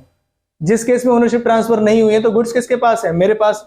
प्राइस ना मांग के मैं डैमेजेस मांगूंगा, मतलब जो कॉन्ट्रैक्ट के कैंसिल होने की वजह से जो मुझे नुकसान होगा वो मैं आपसे बियर करूंगा, वो मैं आपसे रिकवर करूंगा। क्या ये बात समझ। जैसे मान लीजिए मेरा और आपका प्राइस था, फार्मर का और आपका प्राइस था कि आप 1 लाख रुपए में खरीदेंगे, अचानक से आपने कॉन्ट्रैक्ट कैंसिल कर दिया और उसे जल्दीबाजी में जो भी बायर आसपास दिखा उसे देना पड़ गया, तो 70,000 में उसकी पेमेंट गई, तो उसे कितने का नुकसान हुआ, तो वो आपसे 1 लाख मांगेगा या 30,000 मांगेगा, क्योंकि प्राइस क्लेम नहीं कर सकते आप। क्या क्लेम करोगे, डैमेजेस, क्योंकि आपने गुड्स थोड़ी लिए जो प्राइस क्लेम करोगे। पॉइंट आया समझ। Next point, liability of parties. कौन लायबल है, अगर गुड्स में नुकसान हुआ तो कौन लायबल, सेल के अंदर buyer liable, agreement to sell के अंदर seller liable. A subsequent loss or destruction of goods is the liability of buyer, और यहाँ पर such loss or destruction is the liability of seller। क्या सिंपल लिखा हुआ है, समझ में आ रहा है आपको। Next, burden of risk. किसका रिस्क है बताओ, जिसकी गुड्स उसका रिस्क। सेल के अंदर अब किसकी गुड्स हो गई है, बायर की, तो रिस्क किसका, बायर का। एग्रीमेंट टू सेल के अंदर गुड्स किसकी है, सेलर की, तो रिस्क किसका, सेलर का। पढ़िए, risk of loss is that of buyer since the risk follows ownership. ये है इसका कीवर्ड। रिस्क किसको फॉलो करेगा, ओनरशिप को। तो सेल के अंदर जब ढूंढोगे तो ओनरशिप किसके पास मिलेगी, बायर के पास, तो रिस्क किसका, बायर का। और जब एग्रीमेंट टू सेल में ढूंढोगे तो ओनरशिप किसकी है, सेलर की, तो रिस्क किसका, सेलर का। Risk of loss is that of seller. यही बात समझ आती है, पक्का। Next point, nature of rights. इसके बारे में हम डिस्कस करेंगे, नेचर ऑफ राइट्स क्या होते हैं। Just in rem and just in personam, इसका मतलब क्या है? ये हमने पढ़ा था वॉलेट वाले केस में, जब वॉलेट खो गया था रेस्टोरेंट के अंदर एक पर्सन का, तो मान लीजिए वॉलेट मुझे मिला, तो क्या वो मेरा वॉलेट है? नहीं। और मैंने वो मैनेजर को दे दिया था, और मैनेजर ने क्या बोला था कि हम दे देंगे, और बाद में वो मना कर रहा था, नहीं मिला तो मैं ही रखूंगा, तो क्या मैं उस मैनेजर से वो वॉलेट रिकवर कर सकता हूं? Answer is yes. मेरा जो राइट है वो है जस्ट इन पर्सन, मतलब एक पर्सन के खिलाफ है। मेरा जो राइट है वो किसके खिलाफ है? एक पर्सन। तो यहाँ पर क्या लिखा हुआ है? जस्ट इन रेम और जस्ट इन पर्सोनम। तो इसके बारे में डिस्कशन करेंगे हम थोड़ा सा एग्जांपल के साथ बाद में कि क्या होता है रेम और क्या होता है पर्सोनम। इन जनरल हमने देखा हुआ। Next point, right of resale. किसके अंदर राइट ऑफ रीसेल हो सकता है बताइए, बिना अंदर देखे? मतलब सेलर अपने गुड्स रीसेल कर सकता है किसके अंदर? सेल के अंदर या एग्रीमेंट टू सेल? अभी बताया हमने कि सेल के अंदर बायर के पास गुड्स पहुंच चुके हैं, अब गुड्स पे तुम्हारा कोई अधिकार नहीं है, तुम सिर्फ क्या मांग सकते हो? प्राइस। तो क्या सेलर सेल के अंदर अपने गुड्स रीसेल कर सकता है? नो। किसको बिलोंग कर रहे हैं गुड्स? बायर को। ओनरशिप किसकी? बायर की। तो आप रीसेल नहीं कर सकते। एग्रीमेंट टू सेल में क्या आप रीसेल कर सकते हो? मान लीजिए बायर रिफ्यूज कर रहा है, तो क्या आप दोबारा बेच सकते हो? Answer is yes. बायर बेच सकता है। हमारे पास राइट किसका पूछा है? राइट ऑफ रीसेल, सेलर का। हम कौन सा पढ़ रहे हैं? Sales of goods act. तो यहाँ पर सेलर के लिए पूछ रहे हैं कि क्या सेलर के पास रीसेल का राइट है? रीसेल का मतलब जिसने पहले बेचे होंगे, नहीं समझे आप? रीसेल का मतलब क्या है? दोबारा बेचना। तो यानी कि जिसने किसी ने फर्स्ट प्लेस पे भी तो बेचे होंगे, तभी तो रीसेल बोलेंगे। तो रीसेल कौन करेगा? सेलर या बायर? सेलर। पॉइंट आया समझ? नेक्स्ट, तो यहां पर पढ़िए point, the seller can not resell the goods. Reason पता है आपको? रीजन क्या है? Since the ownership has been transferred. Next, the seller may sell the goods since ownership is with the seller. क्या यहां पर रीसेल वर्ड लिखा है? रीजन बीइंग अभी तक वो बिके ही नहीं है क्योंकि गुड्स बनी ही नहीं है, इसलिए यहां पर सेल वर्ड लिखा है और यहां पर रीसेल लिखा। एक एक वर्ड जो लिखा हुआ उसका मीनिंग है आपको बस क्लियर होना चाहिए कि कौन सा एग्रीमेंट टू सेल है और कौन सा सेल। क्लियर है पॉइंट? नेक्स्ट, ये है इंसॉल्वेंसी का केस। ये मैं एक बार बता देता हूं। आप पहले इंसॉल्वेंसी किसका है? सेलर की। और दूसरे वाले में इंसॉल्वेंसी कितनी है? सेलर वाले की इंसॉल्वेंसी का मतलब क्या है कि सेलर ने अपने गुड्स बेच दिए और अब वो इंसॉल्वेंट हो गया। ध्यान से समझना, पहला केस, यहां पर एक सेलर है और एक बायर है।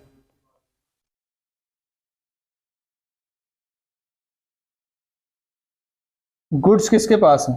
मान लीजिए मैंने कार ही दे दी। गुड्स किसके पास है? सेल के केस में बायर के पास। ये सेलर है, इसे क्या रिसीव करने? पैसे, अमाउंट रिसीव करने। अगर ये इंसॉल्वेंट हो गया मान लीजिए और बैंक के इसके पास कुछ पैसे हैं, तो क्या बैंक वाले गाड़ी रिकवर कर सकते हैं इसकी गाड़ी? क्योंकि वो किसके पास है? लेकिन क्या बैंक वालों की पोजीशन इसके जैसी आ जाएगी कि बैंक वाले बायर से प्राइस रिकवर कर सकते हैं? Answer is yes. अगर सेलर इंसॉल्वेंट हो जाता है तो क्या जो भी पार्टी है जिसे कोर्ट भेजेगी, बैंक नहीं, जिसे कोर्ट भेजेगी, ऑफिशियल असाइनी बोलते हैं या ऑफिशियल रिसीवर बोलते हैं उसको, कि कोर्ट जिस बंदे को अपॉइंट करेंगे, क्या वो आप पे गुड्स बेच सकता है? ये वाले गुड्स पे कोई अधिकार है जो आपके पास है ही नहीं? सेलर के इंसॉल्वेंट होने पे क्या ये वाली गुड्स वो बेच सकता है? आंसर इज नो, क्योंकि ये वाली गुड्स वो उसको बिलोंग नहीं करते। किसको बिलोंग करती है? बायर। क्या ये बात समझ? लेकिन एग्रीमेंट टू सेल के अंदर गुड्स किसके पास होगी? एग्रीमेंट टू सेलर के पास। तो अगर सेलर इंसॉल्वेंट हो जाता है तो क्या वो वाले गुड्स वो जो ऑफिशियल असाइनी है वो ले जा सकता है? Answer is yes. तो ये है इंसॉल्वेंसी का केस कि अगर सेलर इंसॉल्वेंट हो गया और केस किसका है? सेल का, तो क्या गुड्स के खिलाफ आपके पास कोई राइट होंगे? नहीं। दूसरे वाले में गुड्स के खिलाफ आपके पास राइट होंगे? Answer is yes. पढ़िए, the official assignee will not be able to take over the goods but will recover the price from the buyer. क्या यही लिखा हुआ है? सिंपल लिखा हुआ है। नेक्स्ट, इस वाले पॉइंट में the official assignee will acquire control over the goods but the price will not be recoverable. Reason being क्योंकि अभी सेल ही नहीं हुई। क्या ये बात समझ आई या नहीं आई? जल्दी से बताइए। ये थोड़ा सा इंपॉर्टेंट और डिस्प्यूटेड पॉइंट है जिसमें आपको डाउट आ सकता है। अगर सेलर इंसॉल्वेंट हो गया तो आपको तुरंत केस बना लेना है। अगर सेलर इंसॉल्वेंट हो गया तो पहले मैं सेल का केस बनाऊंगा। गुड्स किसके पास? सेल के केस में बायर के पास। जो गुड्स बायर के पास हैं, बायर के ही हैं, बायर के ही हैं। तो सेलर के इंसॉल्वेंट होने से जो गुड्स की काउंटिंग में वो वाली गुड्स आ सकती हैं क्या? नहीं। तो जो ऑफिशियल असाइनी आएगा क्या उस गुड्स पे कंट्रोल ले पाएगा? नहीं, क्योंकि वो किसके गुड्स हैं? बायर के। किसके पास हैं? बायर के पास। इवन इफ सेलर के पास भी रखे हुए हैं, बायर ने कहा था रख लेना, आके ले जाऊंगा, क्या तब भी कंट्रोल ले पाएंगे? आंसर इज नो, क्योंकि किसको बिलोंग करते हैं? बायर। जैसे मान लीजिए मैं किसी लाजपत नगर के शोरूम में गया और मुझे टीवी परचेज करना है, तो मैंने टीवी परचेज कर लिया और मैंने बोला कि थोड़ी देर के लिए यहाँ पे रख लेना, मैं आ रहा हूँ अभी थोड़ी देर बाहर घूम के, मुझे और भी सामान खरीदने, अभी आप अपने पास रखना। तब तक जो वो पर्सन था वो इंसॉल्वेंट हो गया और उन्होंने ऑफिशियल असाइनी भेज दिया, तो क्या वो मेरा वाला टीवी ले जा सकते हैं या बाकी सारा ले जा सकते हैं? बाकी सब ले जाएंगे, लेकिन मेरा वाला टीवी नहीं ले जा सकते, क्योंकि किसको बिलोंग करता है वो, मुझे। क्या ये बात समझ आ गई? नेक्स्ट, इंस्टॉलमेंट का मतलब भी एग्रीमेंट टू सेल नहीं होता, सेल ही होता है। इंस्टॉलमेंट का मतलब क्या मैं बायर नहीं हूं? जैसे मान लीजिए मैंने फोन इंस्टॉलमेंट में ले लिया, तो क्या मैं बायर नहीं हूं? क्या मेरे पास राइट नहीं है? गुड्स ही मेरे पास है, तो राइट क्यों नहीं होगा? क्या ये बात समझ में? मैंने इंस्टॉलमेंट में लिया है नहीं लिया वो भी छोड़िए आप, क्या वो सेलर के गुड्स हैं? बेच दिए ना उसने, तो क्या वो सेलर के गुड्स हैं? नहीं। किसके गुड्स हैं? बायर के। तो आपके पास ऑफिशियल असाइनी के पास सेल के केस में गुड्स के लिए कंट्रोल नहीं मिल पाएगा, लेकिन क्या उसमें मिल जाएगा? लेकिन क्या वहां पे प्राइस रिकवर कर पाएंगे? दो ही चीजें हैं, गुड्स का कंट्रोल प्लस प्राइस। अब आपको बताना है किस केस में गुड्स का कंट्रोल प्लस प्राइस मिलेगा या नहीं मिलेगा। सेल के केस में क्या गुड्स का कंट्रोल मिल जाएगा? नहीं। क्या प्राइस रिकवर कर पाओगे? यस। एग्रीमेंट टू सेल में गुड्स का कंट्रोल मिल जाएगा? यस। इसीलिए क्या प्राइस रिकवर कर पाओगे? नो। एक ही चीज तो मिलेगी, या तो गुड्स या प्राइस। तो सेल के केस में गुड्स नहीं मिल पाएगी, प्राइस रिकवर कर पाओगे। एग्रीमेंट टू सेल के केस में गुड्स मिल जाएंगी, इसीलिए प्राइस रिकवर करने की जरूरत है। ठीक है, ठीक है, ठीक है। पेमेंट हो गई है, ओनरशिप ट्रांसफर हुई है? नहीं है, ठीक है। हाँ, आंसर आपने ही दे दिया। कैसे? गुड्स किसके हैं? गुड्स किसके हैं? सेलर के। किसके नाम है? सेलर के नाम। तो वो किसके गुड्स हैं? सेलर के। क्या वो ले जाएगा? यस।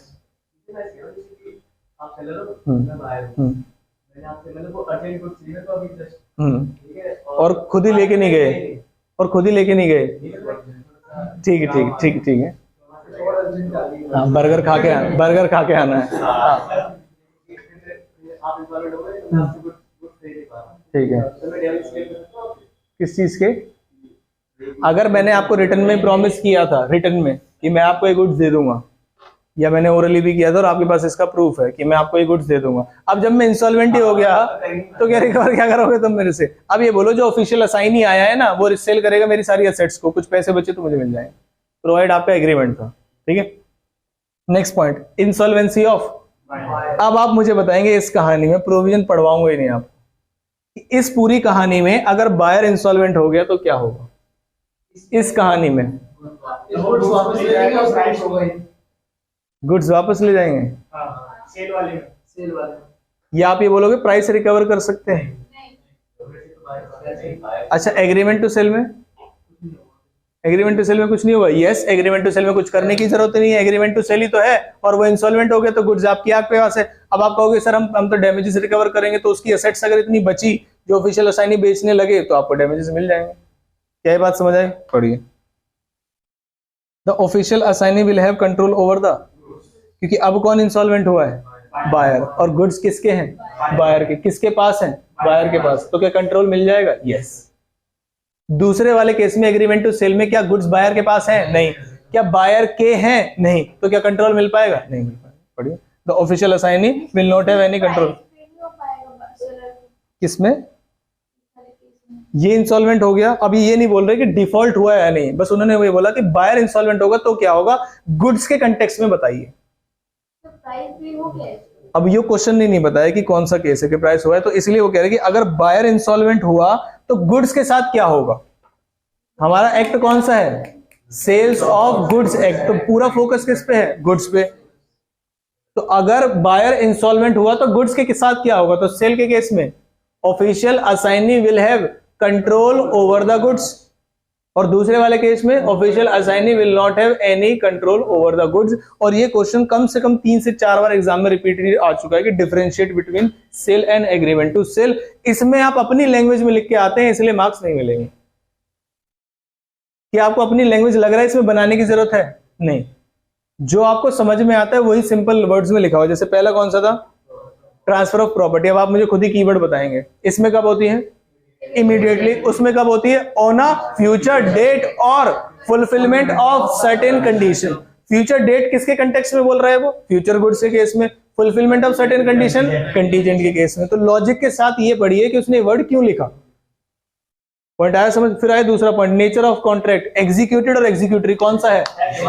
एग्जीक्यूटेड ये वाला मतलब सेल, सेल वाला क्या है? एग्जीक्यूटेड। गुड्स चले गए, प्राइस पे हो गया, दिस इज एग्जीक्यूटेड। उस वाले में एग्जीक्यूटरी, अभी कुछ नहीं किया, ना तो कंसिडरेशन पे हुई है ना गुड्स गए। रेमेडीज फॉर ब्रीच, अगर धोखाधड़ी हुई तो क्या जो सेलर है वो क्या करेगा? गुड्स वापस लेगा या प्राइस क्लेम करेगा? प्राइस क्लेम करेगा। क्यों? क्योंकि ओनरशिप ट्रांसफर हो चुकी है, अब गुड्स उसके हैं। इधर एग्रीमेंट टू सेल में डैमेजेस क्लेम करेगा, क्योंकि गुड्स तो उसके पास है और प्राइस को नहीं रिकवर कर सकता क्योंकि सेल नहीं हुई। लॉजिक समझ आया? 1,70,000 वाला कि कितने क्लेम कर सकता है। Next, liability of parties. कौन लायबल होगा? सेल में बायर लायबल होगा और एग्रीमेंट टू सेल में सेलर लायबल। रीजन, जिसके गुड्स वो गए। ठीक है। Next, burden of risk. किसका रिस्क? सेम, ओनर का रिस्क। ओनर कौन है अभी?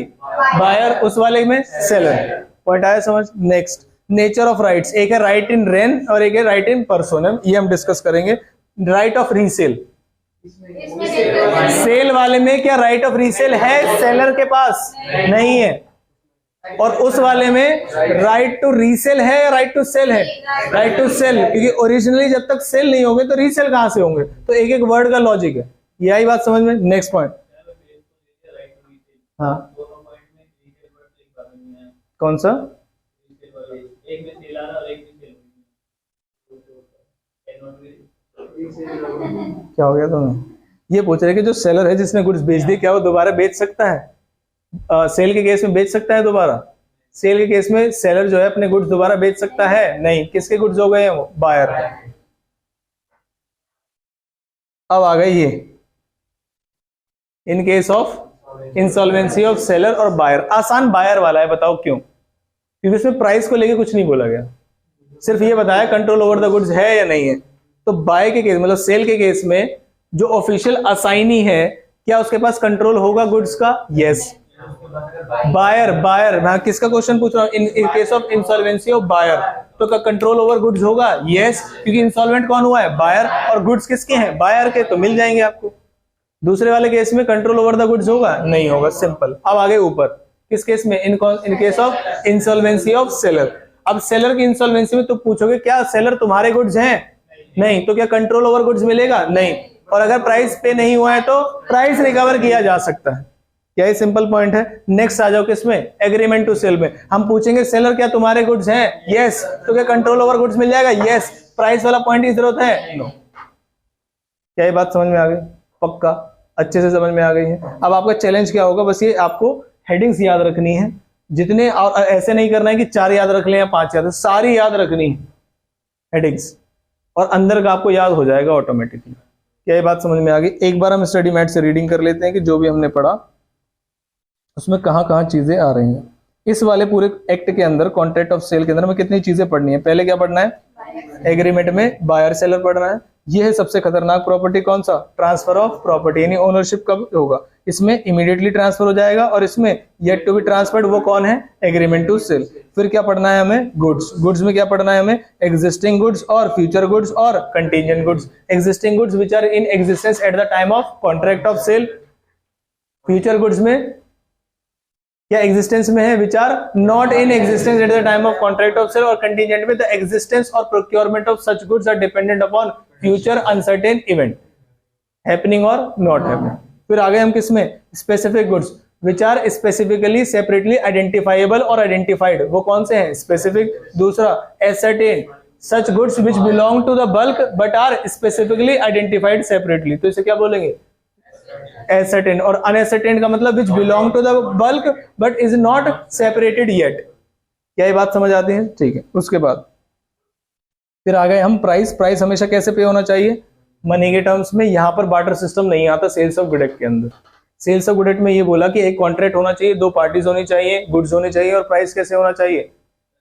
सिर्फ मनी में और किसी चीज में नहीं होना चाहिए, अदरवाइज वो क्या बन जाता है? Barter system. और हम बार्टर सिस्टम पढ़ रहे हैं, सेल्स ऑफ गुड एक्ट पढ़ रहे हैं, सेल्स ऑफ गुड एक्ट पढ़ रहे हैं। और essentials of a valid contract, क्या ये हम ऑलरेडी पढ़ चुके हैं? तो आप मोटा मोटा ये बोल सकते हो हमने यूनिट खत्म कर ली, क्योंकि essentials of a valid contract क्या मुझे पढ़ाने की जरूरत है आपको? नहीं। और इसमें भी नहीं पढ़ाया उन्होंने। जैसे मैं पहले आपको एसेंशियल्स दिखाता हूं।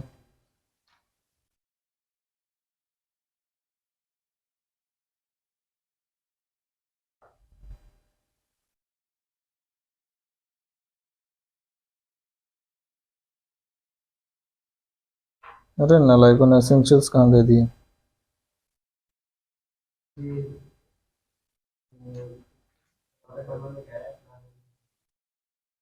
और उसकी मन की आवाज तुम्हारी तक पहुंच गई। क्या तुम भी रहे हो? जाओ, हाँ हाँ जाओ। हाँ क्योंकि जा तो सकते हो, फिर पता नहीं आ पाओ या नहीं। सबसे पहले किसकी डेफिनेशन है? बायर की। बायर का मतलब क्या है? Buyer means a person who buys और agrees to buy the goods, और ये फुल स्टॉप, ये डेफिनेशन खत्म होगी। फिर उसके बाद किसकी?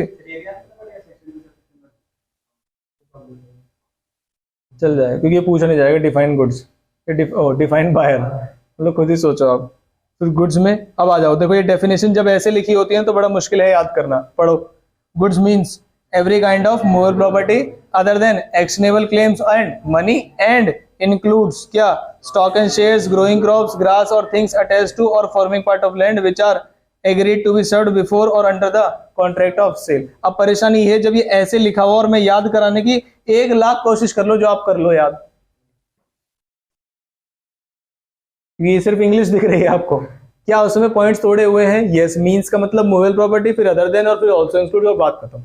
यही तरीका है डेफिनेशंस को याद करने का। इसकी आप डेफिनेशन की सेक्शन आप याद रखेंगे, section 2 sub section 7, section 2 sub section 7, ये आप याद रखेंगे, ठीक है।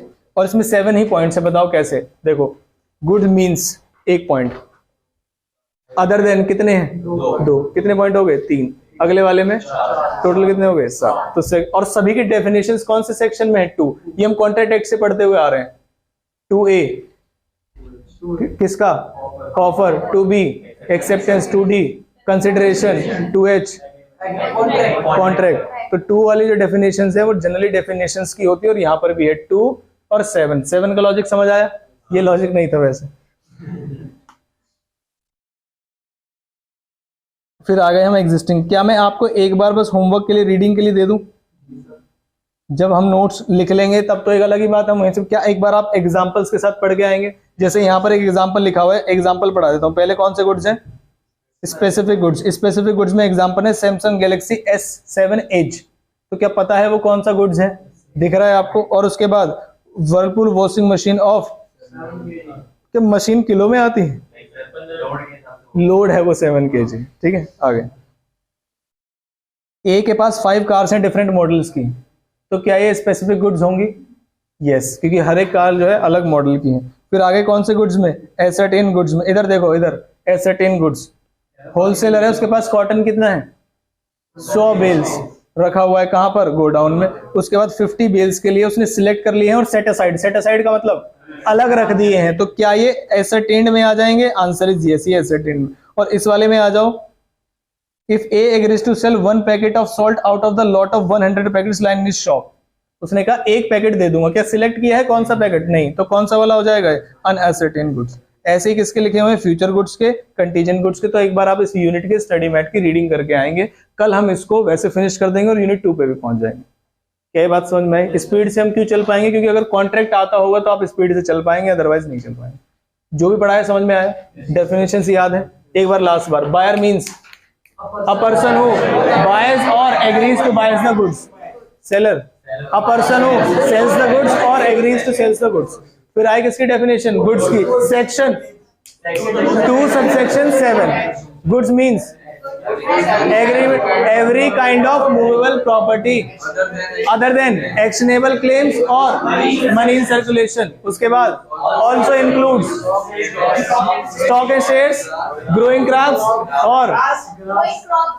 crops or grass or things attached to earth or forming part of land which is agreed to be served. और उसमें contract of sale है लास्ट में, बस बात खत्म। in a contract of sale। तो ये डेफिनेशन किसकी थी? गुड्स। गुड्स के कितने टाइप्स? बहुत सारे टाइप्स हैं। ये बोलो कैटेगरी पूछो। गुड्स की कितनी कैटेगरी? 3। कौन कौन सी? एग्जिस्टिंग, फ्यूचर और कंटिन्यू। कई बार कुछ गधे क्या करेंगे? स्पेसिफिक, एसर्टेन्ड और अनएसर्टेन्ड 3 कैटेगरी है, और स्पेसिफिक के अंदर 3 है। कौन कौन सी? एग्जिस्टिंग, फ्यूचर और कंटिन्यू। ये नहीं करना है आपको। आगे बात समझ में नहीं करते हैं, कुछ बच्चे भूल जाते हैं कि कौन सी हेडिंग में थी, और क्योंकि परेशानी क्या है? 3 है, ठीक है। क्या ये बात समझ में आ गई है? ये थी यूनिट नंबर 1 और कल कौन सी करेंगे? Unit number 2। आगे वाली यूनिट्स लेंदी है और आपको इंटरेस्ट भी आएगा कि कब कब ऐसा होता है कि क्या ओनरशिप ट्रांसफर करने को प्राइस से कोई लेना देना होना चाहिए? ओनरशिप ट्रांसफर करने को क्या प्राइस से कोई लेना देना होना चाहिए? तो वो कहते हैं नहीं, प्राइस से कोई लेना देना नहीं होता। हम बताएंगे सेल्स ऑफ गुड एक्ट में कि ओनरशिप कब ट्रांसफर हो जाती है। हाँ, प्राइस से कोई लेना देना नहीं है। जैसे मैं एक एग्जांपल देके भेजता हूं आपको। मैंने एक कारपेट बोला, मैंने कहा यहाँ के लिए मुझे कारपेट मंगवाना है। वो कारपेट ले आया, उसने यहाँ का साइज लिया और उसके हिसाब से काट दिया। मैंने प्राइस पे नहीं किया, तो क्या ओनरशिप ट्रांसफर नहीं हुई? हो चुकी है। क्या वो मुझसे प्राइस क्लेम नहीं करेगा? इसका करेगा। क्यों? क्योंकि क्या हो गई है? कटिंग हो गई। क्या उसके काम का है ये? नहीं। पॉइंट आया समझ में? तो ऐसे बहुत सारे केसेस हैं। चलो कल पढ़ते हैं, इसके नोट्स आज ही मिल जाएंगे।